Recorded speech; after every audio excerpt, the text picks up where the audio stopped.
और आपको बता रहे हैं एक और बड़ी खबर स्कूल फीस को लेकर है। लगातार अभिभावक परेशान हो रहे थे। आज उन्होंने आखिरकार जिला शिक्षा अधिकारी के दफ्तर का घेराव किया। आपको बता दें कोरोना काल में स्कूलों में वसूली जा रही है उस समय से ही पूरी फीस, जिसको लेकर समय समय पर अभिभावक अपनी नाराजगी भी जता रहे थे। इस बार सड़कों पर उतर आया पालक महासंघ। जिला शिक्षा अधिकारी के दफ्तर का किया गया घेराव।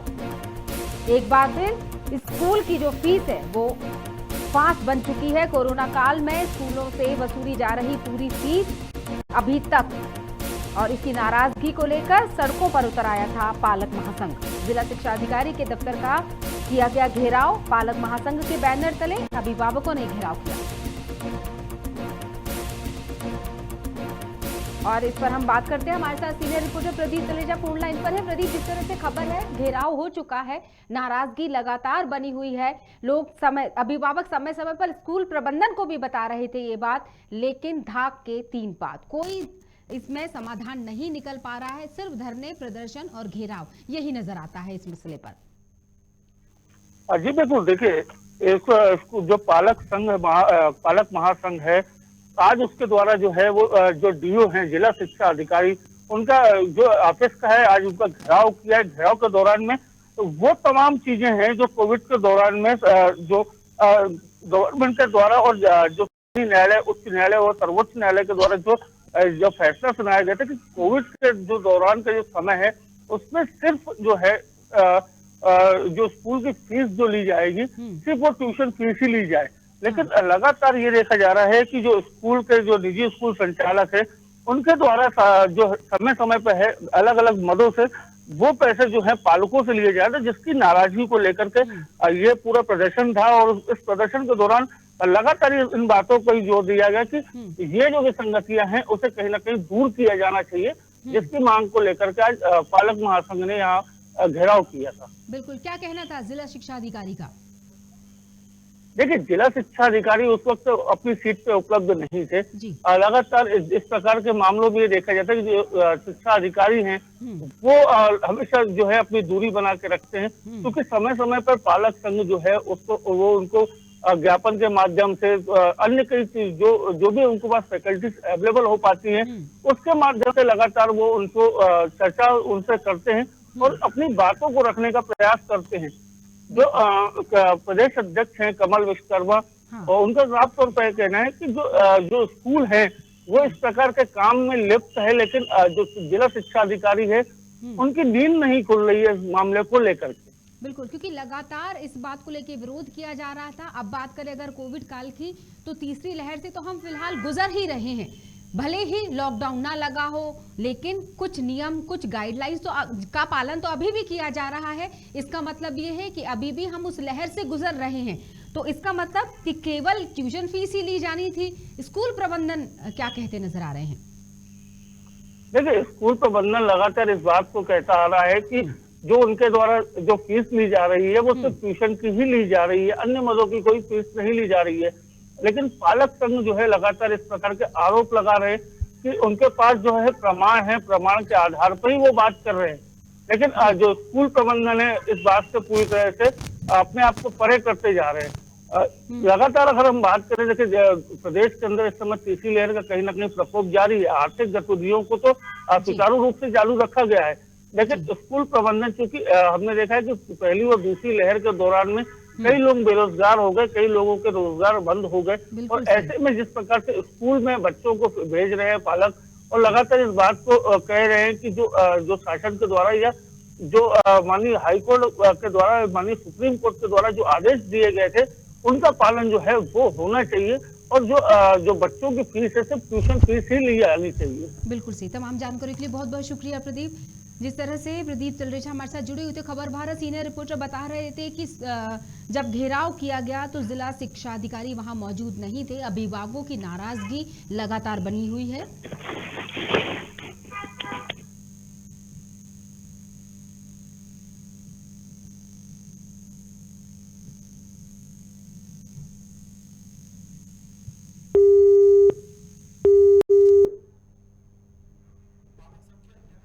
पालक संघ के अध्यक्ष हमारे साथ जुड़ चुके हैं इस वक्त फोन लाइन पर इस मुद्दे पर बात करने के लिए, कमल विश्वकर्मा। कमल जी, बहुत बहुत स्वागत है आपका। कमल जी, जिस तरह से खबर है घेराव किया गया जिला शिक्षा अधिकारी के दफ्तर का, लेकिन वो वहां मौजूद नहीं थे। क्या नाराजगी अभिभावकों की और समाधान क्यों नहीं निकल पा रहा है? स्कूल फीस अभी तक फांस बनी हुई है। आज पालक महासंघ के प्रतिनिधि मंडल ने और कुछ अभिभावकों ने जिला शिक्षा अधिकारी का जो घेराव किया था, उनकी कोई पीसी थी उसमें निकल चुके थे, लेकिन टेलीफोनिक मेरी बात हो गई थी। लेकिन जो हमारी 4 मांगे हैं, जिला शिक्षा अधिकारी को आज हमने ज्ञापन दिया है। उसमें स्पष्ट कहा गया है कि इन मांगों को, सबसे पहली हमारी जो मांग है वो है फीस रेगुलेशन। मतलब जो आज कोरोना काल में 4 नवंबर 2011-20 को उच्च न्यायालय का राज्य सरकार को निर्देशित दिया गया है कि जब तक कोरोना काल खत्म ना हो तब तक अभिभावकों से ट्यूशन फीस ली जाए। लेकिन मध्य प्रदेश के सीबीएसई निजी स्कूल सारे मदों की फीस जोड़कर अभिभावकों को फीस वसूल रहे। उसको लेकर ऐसी 4 मांगे हैं, उनको माननीय जिला शिक्षा अधिकारी को। जिला शिक्षा अधिकारी का हमेशा ये कहना रहता है टीवी मीडिया पे कि हमारे पास शिकायतें नहीं आती, शिकायत आएंगी तो हम कार्रवाई करेंगे। उनको सैकड़ों शिकायतें उनको दे चुकी हैं और जिला शिक्षा अधिकारी अभी तक कोई कार्रवाई नहीं कर रहे। उसी को लेकर आज घेराव किया था और उनको अल्टीमेटम दिया गया 7 दिन के अंदर निराकरण करवाया जाए, नहीं तो आने वाले समय में आपके कार्यालय को टोटल तालाबंदी कर दिया जाएगा अभिभावकों के माध्यम से। क्या इसके पहले भी इस तरह के आवेदन या देखा जाए तो शिकायतें आपने पहुंचाई हैं घेराव के अलावा? अगर मैं बात करूं जिला शिक्षा अधिकारी से लेकर माननीय मुख्यमंत्री महोदय तक और मध्य प्रदेश के टोटल शिक्षा विभाग को कई ज्ञापन, कई मेल, कई ट्विटर, कई तरह से दे चुके हैं। लेकिन मध्य प्रदेश सरकार टोटल शिक्षा माफिया के साथ मिली हुई है और मध्य प्रदेश के सभी अभिभावकों को लुटवाने में सहयोग प्रदान कर रही है। क्या कहना है स्कूल प्रबंधन का? आप लोगों से, अभिभावकों से क्या कहना रहता है? अभिभावक क्या होता है कि जब एक अभिभावक, 2 अभिभावक इनके स्कूल जाते हैं, एक तो कहीं ना कहीं व्यवहारिकता से बात नहीं करते हैं और उनका सीधा कहना ये रहता है कि जो हम शिकायत करना है आपको शिकायत कर दीजिए, हमें कुछ नहीं करना, हमारे पास तो सरकार के आदेश है, हम तो पूरी फीस वसूलेंगे। जबकि मध्य प्रदेश सरकार को यह पता है कि ट्यूशन फीस लेना है। मध्य प्रदेश सरकार का शिक्षा विभाग इस मुद्दे पर नदारत है, कभी बात नहीं करता है, सिर्फ और सिर्फ भाषणबाजी जरूर दिन भर इन लोगों के चलते रहे, लेकिन अभिभावकों हितों के लिए कभी भी कोई भी किसी भी आदेश नहीं निकाल रहे ये लोग। मतलब ये देखा जाए कि आप लंबे समय से स्कूल फीस की बजाय पूरी फीस देते नजर आ रहे हैं। बिल्कुल, कई स्कूलों ने, हमने 75 स्कूलों का चार्ट भी सबमिट किया है।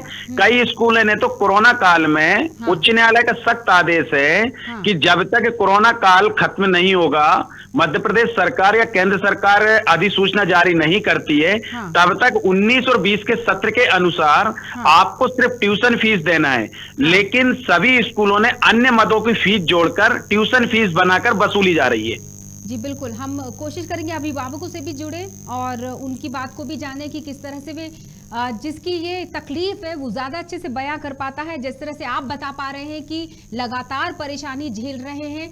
मध्यम वर्ग की बात करें कमल जी, अभिभावकों की परेशानी लगातार बनी हुई है, जबकि निर्देश भी हुए थे कि कोरोना गाइडलाइन के तहत की अगर बात करना चाहूं और कोविड में ये बात बोली गई थी कि सिर्फ और सिर्फ ट्यूशन फीस ही लेना है, बावजूद इसके पूरी फीस वसूली जा रही है।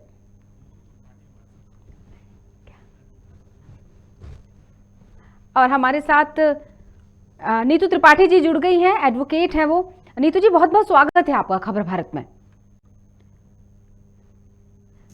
नीतू जी, जिस तरह से ये मामला है स्कूल फीस का, लगातार अभिभावक परेशान हो रहे हैं, पालक महासंघ तो आज घेराव तक कर चुका है, लेकिन कोई समाधान इसका नहीं निकल पा रहा है। कानून में किसी तरह की कोई मदद की गुंजाइश अभिभावकों के लिए?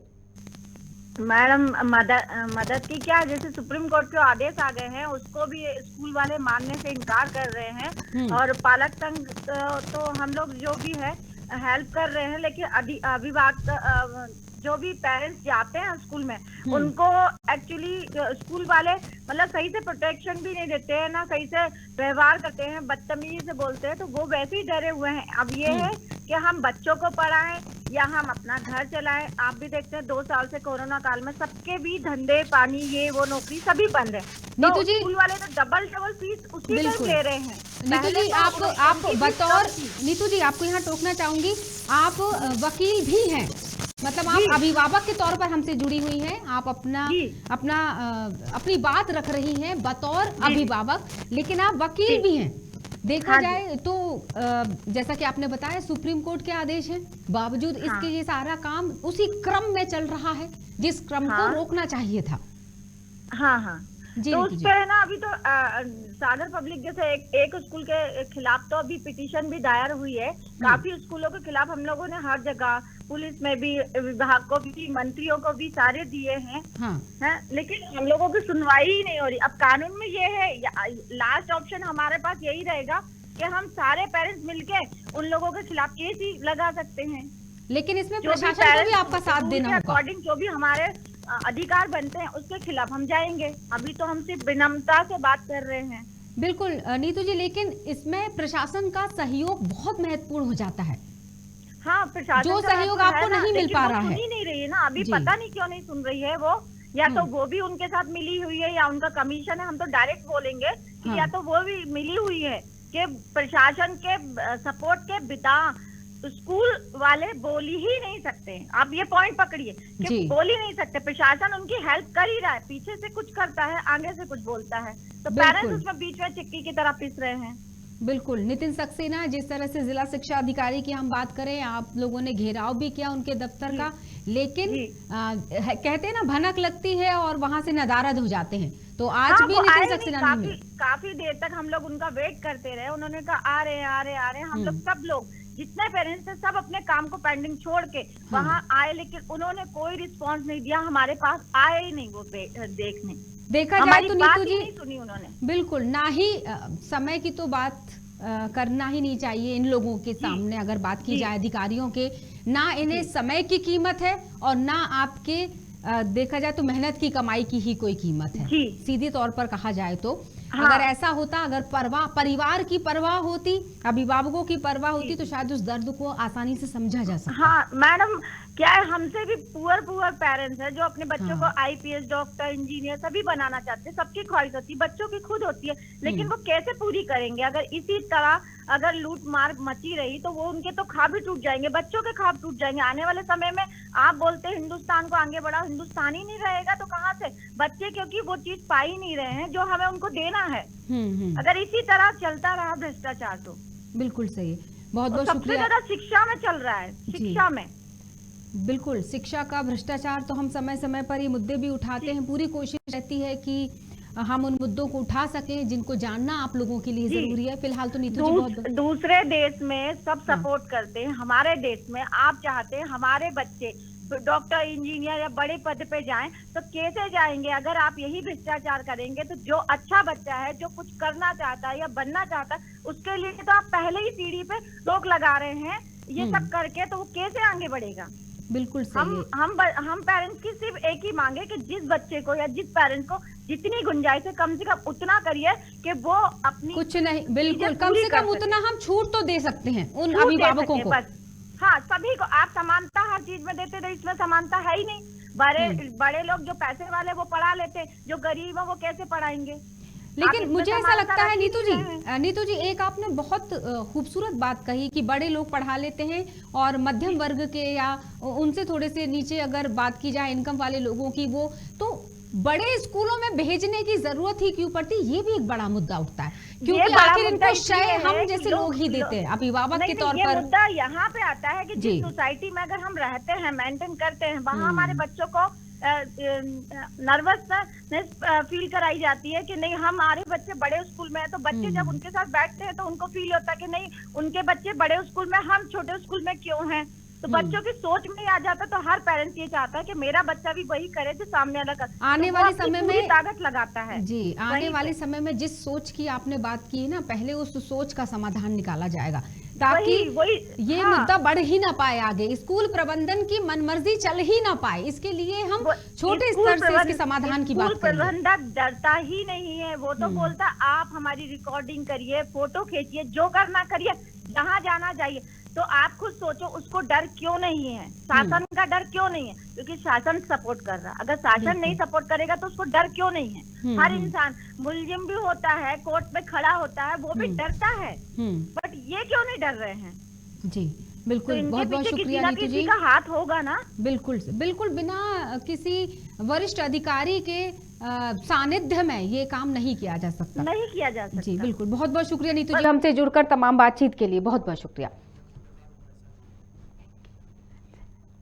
और हमारे साथ एक और अभिभावक जुड़ चुकी हैं इस वक्त, हम उनसे भी बात करेंगे। मंजू बजाज हमारे साथ फोन लाइन पर जुड़ी हैं। जी हाँ जी, बहुत बहुत स्वागत है आपका। मंजू जी, जिस तरह से आपने आज आप सभी अभिभावकों ने जिला शिक्षा अधिकारी के दफ्तर का घेराव किया, इसके पहले भी आप स्कूल प्रबंधन को, आप जैसे लोग मतलब अभिभावकों की बात करें, आप सभी स्कूल प्रबंधन को भी बताते रहे अपनी परेशानियों का हल क्यों नहीं निकल पा रहा? मैम, इसलिए नहीं निकलता, ये लोग निकालना ही नहीं चाहते। ये सब लोगों ने शिक्षा को जो है व्यापार बना के रख दिया है बस। अभिभावक कहाँ से भी पैसा लाए, कुछ भी करें, इनको कोई मतलब नहीं है। इनको सिर्फ अपनी फीसों से मतलब है। ना स्कूलों में पढ़ाई हो रही है, ना कुछ हो रहा है।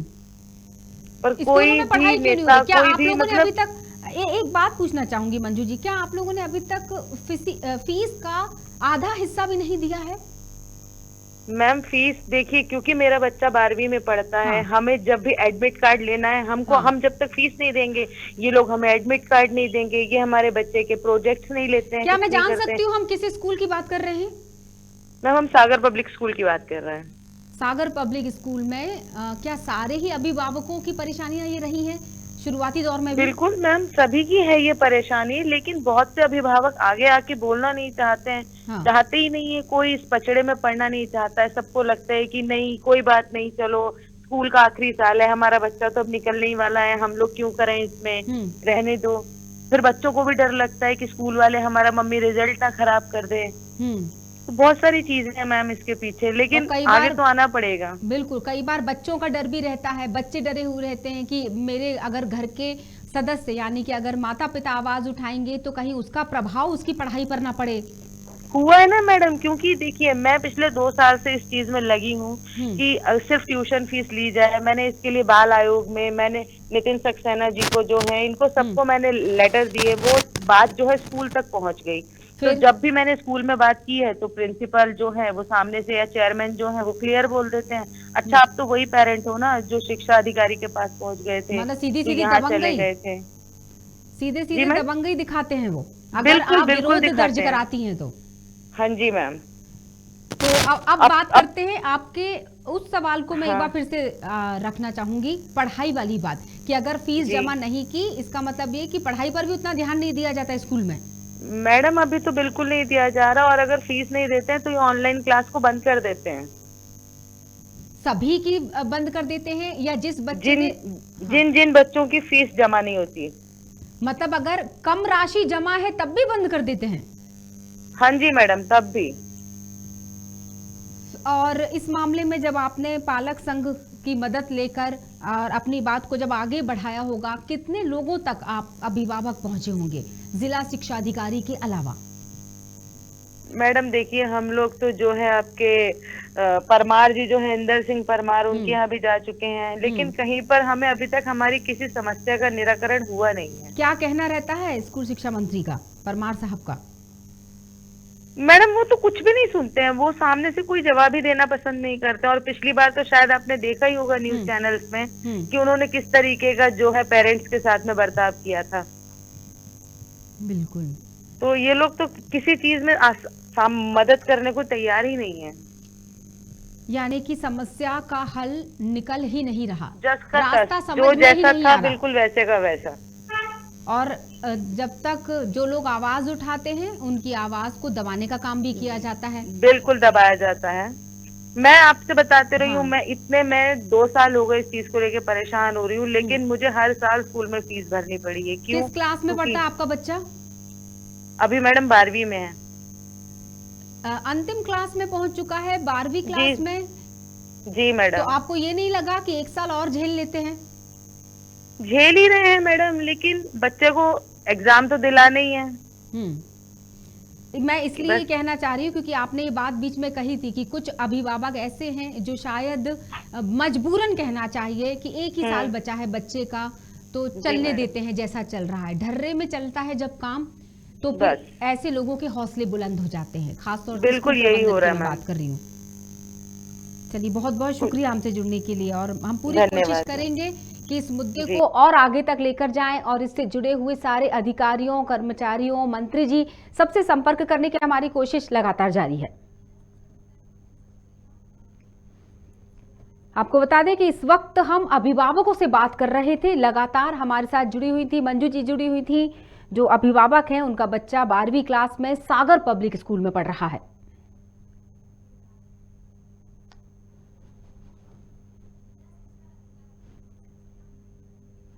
हमारे साथ जुड़ चुके हैं जिला शिक्षा अधिकारी नितिन सक्सेना जी। सक्सेना जी, बहुत बहुत स्वागत है आपका खबर भारत में।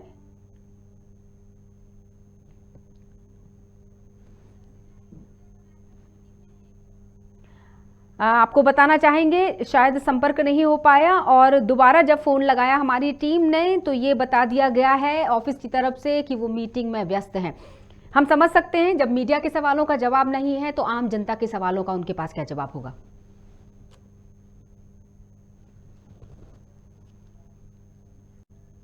नितिन सक्सेना दर्शकों को बताना चाहेंगे, जिला शिक्षा अधिकारी हैं, इन्हीं के दफ्तर का घेराव करने आज पहुंचे थे पालक महासंघ।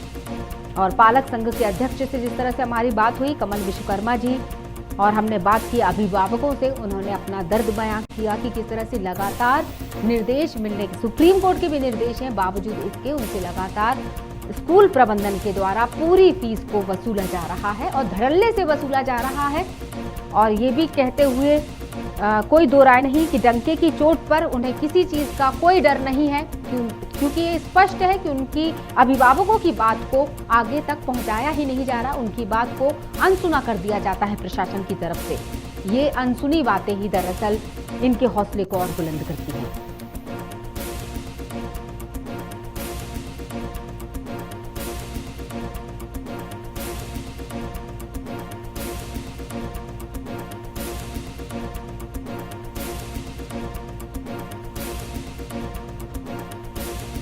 और इसी के साथ अब हम अगली बड़ी खबर आपको बताने जा रहे हैं और अगली खबर भारत में आपको बता रहे हैं गाड़ावारा से, जहां पर विधायक सुनीता पटेल पहुंच चुकी हैं गाड़ावारा। अनिश्चितकालीन धरने पर बैठी हैं विधायक, कई मुद्दों को लेकर वे धरना दे रही हैं। खासतौर से जो प्रमुख मुद्दे उन्होंने उठाए हैं उन मुद्दों का जिक्र किया उन्होंने, अवैध शराब और रेत के बढ़े हुए दाम।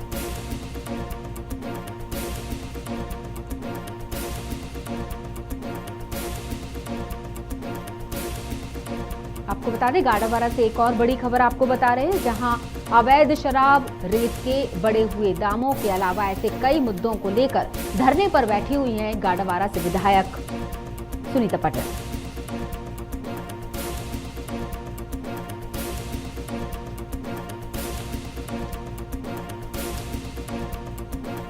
इस वक्त की बड़ी खबर आपको बता रहे हैं गाड़ावारा से है, नरसिंहपुर जिले के अंतर्गत आती है तहसील गाड़ावारा, जहां सुनीता पटेल विधायक का धरना लगातार जारी है। अनिश्चितकालीन धरने पर बैठ चुकी हैं विधायक।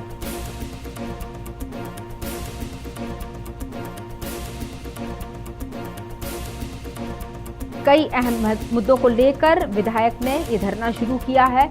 कुछ खास मुद्दे जिनका उन्होंने जिक्र किया, अवैध शराब और रेत के अधिक दाम।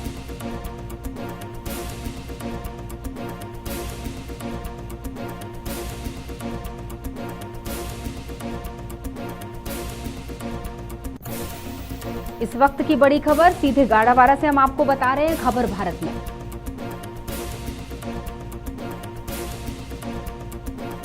अपनी बेबाकी के लिए, मुद्दों पर पहल करने के लिए जानी जाती हैं विधायक सुनीता पटेल, जहां गाड़ावारा पहुंचकर उन्होंने अनिश्चितकालीन धरना देना शुरू कर दिया है।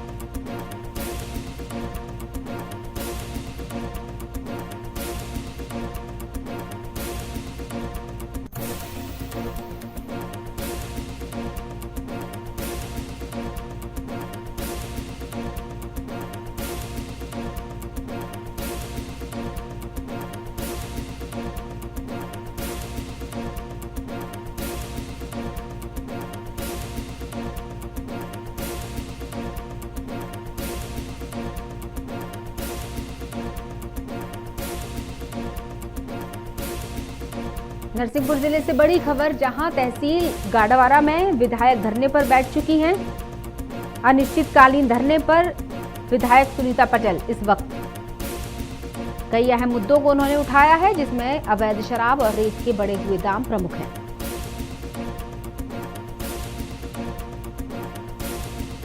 और इस वक्त हमारे साथ संवाददाता खबर भारत से सीधे गाडरवारा से विनोद चौक से फोन लाइन पर जुड़ चुके हैं। विनोद, जिस तरह से अनिश्चितकालीन प्रदर्शन कर रही हैं विधायक की हम बात करें सुनीता पटेल, और वो पहुंच चुकी है, धरने पर बैठ चुकी है, क्या है पूरा मामला, वहां से आप सीधी रिपोर्ट दीजिए। जी विनोद। हेलो जी विनोद, आप तक मेरी आवाज पहुंची? हेलो विनोद, अनिश्चितकालीन धरने पर बैठी हुई है विधायक। मैडम जी, मैं एक मिनट, थोड़ा आवाज नहीं आ रही है, आवाज नहीं आ रही मैडम जी, एक मिनट। हाँ जी विनोद, आपसे हम दोबारा संपर्क करने की कोशिश करेंगे। एक बार हम तब तक बता देते हैं दर्शकों को, विनोद चौक से हमारे साथ जुड़ेंगे और इस मुद्दे पर हम उनसे बात करेंगे कि किस तरह से सुनीता पटेल अपनी नाराजगी व्यक्त कर रही हैं और इस नाराजगी को लेकर कई अहम मुद्दों को उठाते हुए वे एक बार फिर धरने पर बैठी। समय समय पर ये आवाज कई मुद्दों को लेकर उठाती रही है। एक बार फिर से गाडरवारा पहुंची है सुनीता पटेल और अनिश्चितकालीन धरने पर बैठी हैं।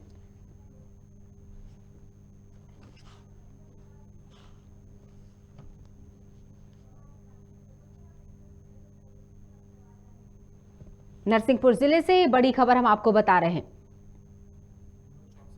और हमारे साथ जुड़ चुके हैं एक बार फिर से विनोद चौक से। विनोद जी, अब क्या है पूरा मामला, वहां कितनी देर हो चुकी है धरने पर बैठी हुई सुनीता जी कई मुद्दों को लेकर, तो बताइए वहां की पूरी तमाम जानकारी। 31 जनवरी के बाद संयुक्त मोर्चा ने धरना दिया चिचली में। हाँ हेलो हाँ जी विनोद बताइए। चिचली में धरना दिया। चिचली में संयुक्त किसान मोर्चा के धरना में क्षेत्रीय विधायक श्रीमती सुनीता पटेल वहां पहुंची थी। उनके द्वारा जो किसानों ने अपनी बातें कही थी और उन्होंने अपनी बातें कही थी कि क्षेत्र में जो जुआ सट्टा और जो शराब जो तहसील में बिक रही है, हाँ। सभी विकास खंडों में जो बड़ी संख्या में शराब बिक्री हो रही है, हाँ। उसको लेकर बंद के लेकर उन्होंने अपनी बात कही थी। रेत मिल नहीं पा रही है सही रेटों में, उसको लेकर उन्होंने पहले ही प्रशासन को टाइम दिया था कि मैं 7 दिन का टाइम देती हूँ, अगर 7 दिन में अगर प्रशासन हमारी बातों को नहीं मानता तो मैं 8 फरवरी से मुख्यालय में जाकर धरना दूंगी। प्रशासन ने उनकी बातों को कहीं ना कहीं उनको ऐसा लगता है उन्होंने कि प्रशासन ने बातें नहीं मानी, तो आज उन्होंने अपने समर्थकों के साथ गाडरवारा से हजारों की संख्या में मुख्यालय पहुंचकर वहाँ नरसिंहपुर में जाकर आज वो धरना दे रही हैं, जहाँ पर कांग्रेस पार्टी के बहुत सारे कार्यकर्ता वहाँ पर मौजूद हैं। बिल्कुल, क्या कहना है साधना जी का, कब तक बैठेंगी वो इस हड़ताल पर? हेलो जी विनोद, आवाज पहुंच रही है अब तक मेरी? जी बताएं। इस तरह से अनिश्चितकालीन ये शब्द जुड़ा हुआ हाँ, है। उन्होंने अनिश्चितकालीन इसलिए बोला है, हाँ। उन्होंने ये कहा है कि जब तक मेरी मांगे पूरी नहीं होती है, हाँ। तो मैं नरसिंहपुर में धरना पे बैठी रहूंगी। हाँ। जब तक मेरी जो मैंने मांगे लिख कर दी है, वो जो मुख्य मांगे हैं, रेत की समस्या है, हाँ। जो आवासों में 3-4 हजार रुपए ट्रॉली मिलती है, हाँ। और जो विकास खंडों में जो रेत जो शराब बिक रही है, हाँ। जुआ सट्टे को लेकर भी उन्होंने बात की है कि ये बंद नहीं होता जब तक।